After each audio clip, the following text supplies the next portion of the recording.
So, 4 months, a handful of games, a lot of wasted hard drive space, and enough caffeine to kill a human 3 times my size, all amounted to nothing. Yeah, there's nothing here. Nothing, just do it. I made a list of games, beat a few of them, and came up with nothing.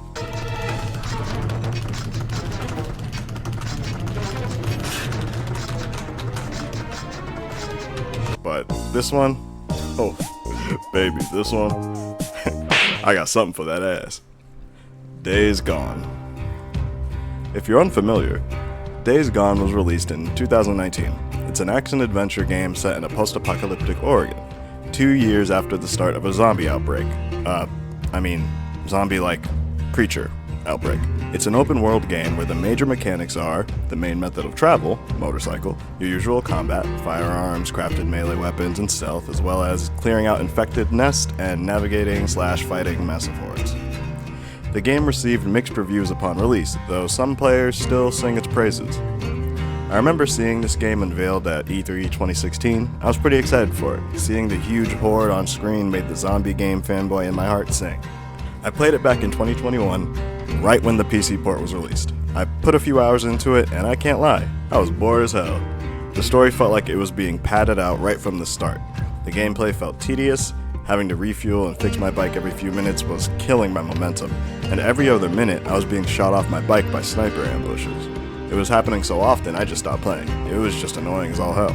So Days Gone has sat in my shameful Steam library, gathering dust with the other some odd thousands of games I fully intend to finish at some point. Until now, 2024. For some odd reason, I decided, fuck it, let's give it a shot. This is the whole purpose of this series, to force myself to sit down and get through a game, to formulate an opinion, and share it. Also, I remember a post by a dev or creator that was pretty mad about how average of reviews it got, and not being greenlit for a sequel. I wanted to shit on their opinion from 3 years ago because, why not? That's what the internet's for. From this point on, there are massive spoilers, so in case you still plan on playing it, I'd leave. So, let's give Days Gone a second chance. You play as Deacon St. John, the most lukewarm, badass, biker outlaw, bounty hunter guy dude to ever exist. This guy hates authority, but is usually found complaining to himself a little too loudly after agreeing to do what he doesn't want to do. He couldn't be coping anyway. See, look. What the hell are you talking about? Oh, but yeah, you got a point about force being the only thing that matters now. Force? A lot of goddamn ammo. Deacon St. John has been out in the shit for 2 years with his close friend and fellow MC member, Boozer. He's lost his wife, and with that, his will to live. But he's been surviving just because he's too damn stubborn to die, even though he's constantly putting himself and Boozer in danger. I was gonna recap the entire story, but after writing a number of pages, I realized it's not worth the time. I'll just hit the points I really wanted to get to. First things first. The zombie-like creatures are called Freakers. I hate that name. Honestly, in every zombie-related media, they choose the worst names. But this one is definitely one of the worst I've heard. Oh, hell no, man. What the fuck? Now, the prologue. Holy shit, the prologue. I really wanted to avoid comparing things to The Last of Us. I mean, that's the big elephant in the room, but the prologue is just The Last of Us in a different font. Let's do this quick, cause we're forced to see it again later. Sarah has a bad stab wound after trying to help a kid. The city is going to shit. Deacon and Boozer work together to get Sarah to a rooftop to try and flag down one of the Nero helicopters rescuing survivors. Nero is the big bad government agency we'll be seeing more of. They get on a rooftop before a chopper takes off. Deacon threatens a lab guy, the helicopter is overweight, and they can only take 2 people. Deacon decides to stay with Boozer and promises to find Sarah. During this flashback, we have a ton of fading to black. It happens so often, it feels like it's where gameplay was supposed to be inserted, but then they played The Last of Us and realized it was too much alike, so they just cut it out but kept the cutscenes for lore reasons. Apparently on the previous generation of console, there were way more loading screens and performance issues, so it was probably just that. cutaways for loading time, but it really fucks with cutscenes the entire time. I mean, the whole game, there's a cutscene, fade to black. Another cutscene, fade to black. 2 seconds of walking, fade to black. A cutscene with a sentence of dialogue, fade to black. I wish I was exaggerating. The entire game, Deacon is whining. I mean, the whole game. A conversation with any of the encampment leaders, more often than not, goes like this. Hey, St. John, do this thing for me. No, that's not my problem. Do it. Okay. And then he spends the next 5 to 10 minutes riding his bike, complaining loudly about it. It really steps on the toes of the badass biker dude when he rolls over at any given chance. In the flashbacks of the time before the outbreak, Deacon and Sarah do not have any type of chemistry. It's just bad boy and good girl get together because opposite. Maybe it's the one instance of shared trauma of Deacon getting beat up and Sarah firing a gun into the air. Maybe I just don't understand how love works. A running thing is, Deacon absolutely does not give a shit about Sarah's interest. Every time she starts to explain something about her job, things she likes, stuff that makes her happy, Deacon uses that chance to remind her he just does not want to hear it. Well, this particular genus is adventitious. You want me to ask? It means not native to this area. You can thank Ogden for that. Who? Oh, shit, I asked. Yet, their love blossoms. Now, to add on to the list of reasons why I really don't like Deacon, he's a fucking idiot. Not a lovable one either, he's just fucking stupid. This man is yelling about 90% of the time when there are zombies just about everywhere. Well, what that was like? Yeah. I remember. The highways they were all choked up with cars. There were so many people, all on the move, thinking that if they could only go fast enough, that they'd outrun what was coming. He continuously does the same bad plan that got Boozer injured and led to his arm being amputated. He completely ignores his own intuition and trusts people that obviously will hurt him. The big one is this moment that I'm so glad I have saved. O'Brien, this is St. John. Come back. O'Brien, this is St. Just answer your goddamn radio! This is the first time it's, like, connected that she's All right, listen, that night you bugged important? out. You told me that you didn't take any civilians. You just took Nero personnel. I'm so feds, people annoyed. with clearance. I told you there was Shut up, nothing shut we up, could shut do. up. Listen to me. Sarah, my wife, she had clearance. This is the first time She it's had her ID badge connected? with her the night that I put her on What your the shot. fuck? I So don't think that they just do me a favor, look it Dumb up. Sarah Irene Whitaker. She worked at Cloverdale. She had federal clearance. She was doing I don't know, research pharmaceutical. I don't know what the hell she was doing. Okay, Just do me. okay. I'll see what I can find. This is the first time you connected the dots that your wife had federal clearance. This is the first time you have ever connected these dots. I do not enjoy this. Every single time we have seen his wife, besides the flashback to them in church, every single scene, even from the beginning of the game, the prologue, when everything kicked off, she was wearing the ID badge. Every single fucking time we saw her, she was wearing that goddamn ID badge. I just can't believe this is a AAA game that has come out and people enjoy. And people praise for the story. Because holy shit, what a fucking stupid fucking thing that I just witnessed. Excuse me, I cannot believe St. John, this is O'Brien. this dumb fucking thing that happened. I need to see you in person. Fuck off. Oh, wait. Hold on. Another fucking thing. Boozer, when Deacon was told that his wife was brought to another camp that got overrun, he was like, "Ah, shit." Like, he was going through his emotions and was like, "Oh, she actually is dead." He went back to Boozer after talking to the Nero guy, O'Brien, and Boozer was like, "What happened? Can you tell me, like, what happened? Let me know what's going on." And And fucking Deacon only told him she's dead. He didn't tell Boozer any of the information. So that, Boozer going, what are you talking about?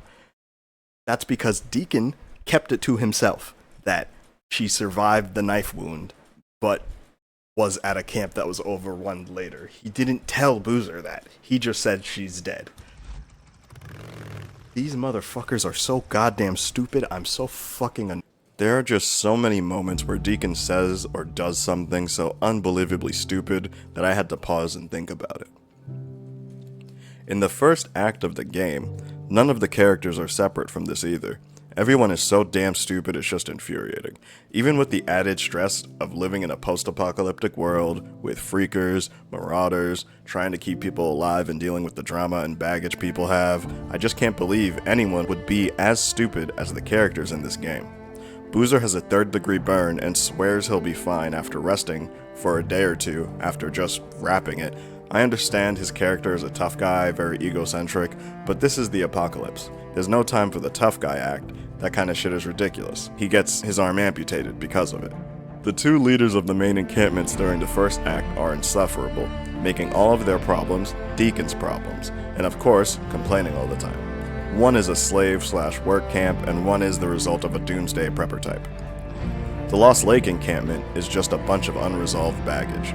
Ricky is constantly hot and cold with Deacon. Also, she tries to make a move on him, even though her partner or fling or whatever is already suspicious of them. Iron Mike swears he can keep the peace with the Rippers, a cult that wants to be like the Freakers. He's also very sad and sometimes shares words of wisdom that don't really make any sense. I wish you luck. Hope you're right about your old lady still being alive. She is? Well, maybe so. But you gotta ask yourself, Deke. What does it matter if everyone else is dead? I'm sorry, what? I'm sorry, what? Hold on. What does that mean? What? He thought he ate with that. What kind of line was that? What does it matter if everyone else is dead? Is he saying that, like, you're sacrificing all of us to go find your wife? Or is he saying, the world is fucked up, everyone's dead, who cares if your wife is still alive? What did he just ask? Get me out of here, man. I don't want to do this. I don't want to... What did that mean? Schizo is... well, he's Schizo. He tries to start a coup against Iron Mike, but he shares the plan with Deacon, who is the worst person to try and convince to do so. When Deacon first returns to the camp to get help for Boozer's arm, Schizo tips Deacon off to a cache of antibiotics that's deep in Ripper territory, that Iron Mike has already refused to break their treaty to retrieve. Which of course, Deacon goes for, and it kicks off the resurgence of Iron Mike's resentment of Deacon. There is one moment that I recall that I really liked, that made me feel something, that almost, and I mean almost, made this all worth it. The moment Deacon and Sarah are reunited. Deacon learns that a camp Sarah was brought to was taken by a militia. The militia is located somewhere in the north over the mountains, and he makes the choice to go search for her. Iron Mike, the leader of the Lost Lake encampment, a camp that Deacon and Boozer previously left and returned to, felt personally attacked by this, and tells Deacon to never return if he chooses to leave. Of course, Deacon chooses to go after his wife instead of staying with a camp full of people that have been pretty fucking rude most of the time. Anyways, the moment Deacon and Sarah are reunited is actually a very good emotional cutscene. It's painful, the conflict between the two is portrayed very nicely. Sarah is torn because she also believed her husband is dead, and she was so focused on trying to finish her research, but suddenly, he's alive and he's here. Deacon is torn because his wife is finally right in front of him, and she's acting cold and focused and doesn't want to leave with him. It's great. Though, is it worth waiting through 20 to 24 hours of shit to get to? I can't say it is. The second act of the game is really the most interesting.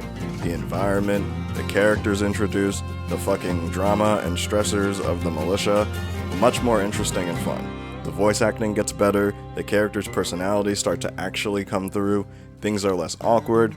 I mean, don't get me wrong, there's still some very, let's just say some choices were made. Like, the variations we're introduced to. Swarmers, they're the common type of infected. Bleachers, they're albino swarmers, slightly stronger but pretty much the same thing gameplay-wise. Newts, they're kids. Screamers, they scream and attract other infected. Yeah, makes sense, that's the usual stuff. Breakers, they're heavies. Then, Reachers. Is he a smoker? Now, real fast, I want you to picture what you think a Reacher is. Why is it called a Reacher? Just get an image in your head, okay? Got it? Now, let's see what they are. Sorry. Sorry.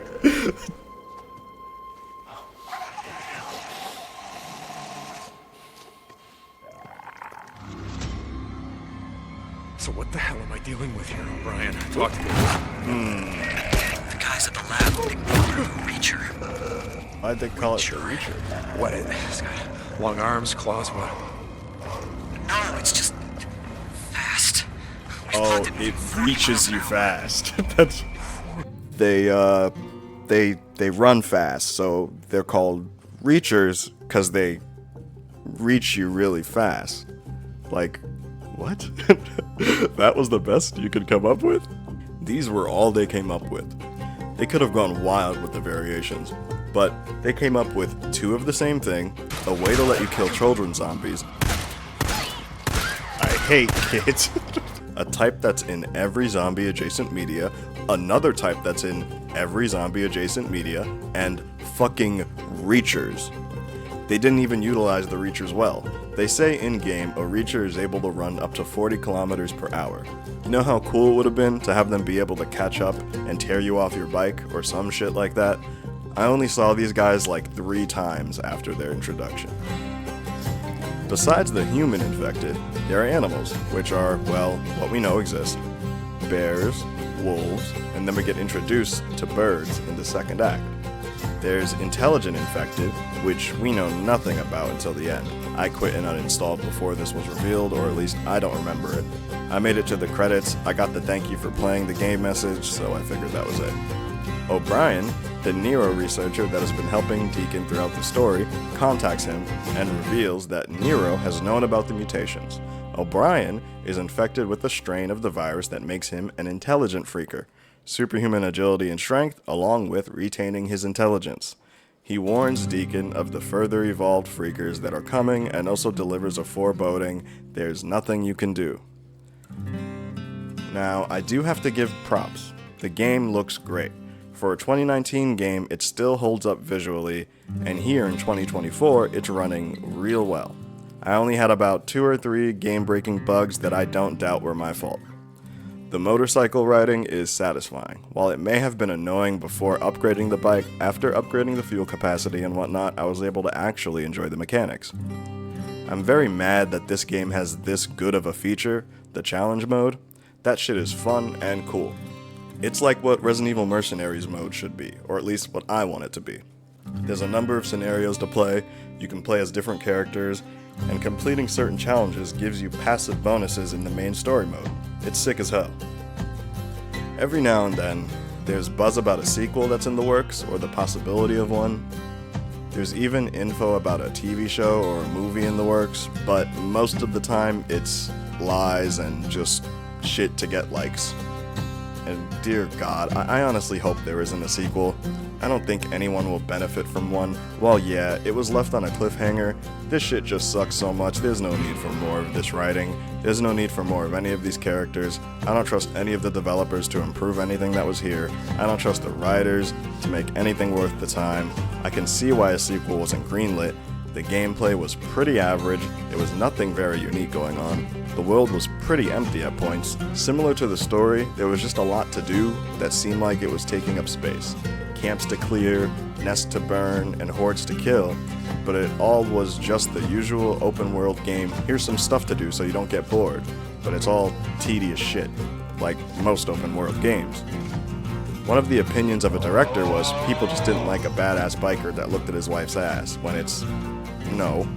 People just didn't give a shit about a boring ass game. I'm surprised this shit even has good reviews on Steam. So, the verdict? Does Days Gone deserve another chance? Well, if I hadn't made it obvious, no. That's almost 3 days gone. I don't entirely regret playing it, but I wouldn't recommend it unless you're impressed by mediocre writing, and mediocre gameplay, and mediocre everything. I mean, even when it came out, I can think of a few games in the genre that just did it better. Just play The Last of Us. Shit. Even play Dead Rising. Just play Dead Rising 1 and 2. Play Dying Light. Play Dead Island 2. Don't play the first one.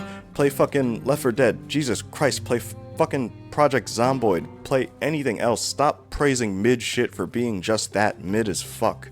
There's so many games that are held in high regard that are so fucking bad, and companies just keep shoveling shit into our hands and we just keep eating it up. It's so annoying. Okay.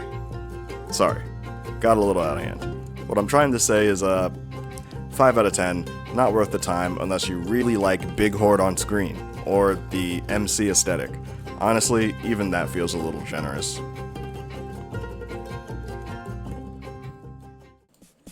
Phew, we made it to the end. Thanks for sticking around. You could find me on almost everywhere as Nosfate, and you could find me on Twitch, where I stream the actual giving games a chance process. And I will see you in the next Giving Games a Second Chance.